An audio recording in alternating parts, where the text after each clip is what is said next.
एकदा एक माणूस झाडाखाली निवांत झोपलेला असतो.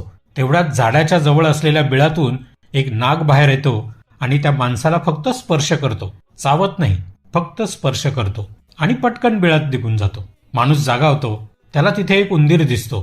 तो उंदराला एक फटका मारतो आणि म्हणतो, माझी झोप मोडली. उंदीर बिचारा विचार करतो, मी तर याला काहीच केलं नाही तरीही याने मला रागावलं. माणूस परत झोपी जातो. उंदीर पुन्हा विचार करायला लागतो की मी काही केलं नाही तरीही याने मला मारलं, बदला तर घेतला पाहिजे.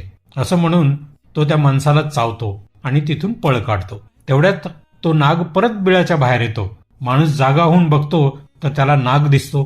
त्याला वाटतं आपल्याला नाग चावला. या विचाराने त्याला घेरी येते आणि तो खाली पडतो. खाली पडल्यावर एका दगडावर डोकं आपटून तो जागीच मरतो. आता मला सांगा, त्या माणसाला कुणी मारलं?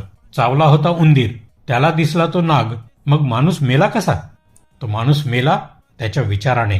परिस्थितीचं संपूर्ण आकलन न करता जे दिसलं त्याने ते खरं मानलं आणि स्वतःचा घात करून घेतला, असं मला वाटतंय. तुम्हाला काय वाटतं?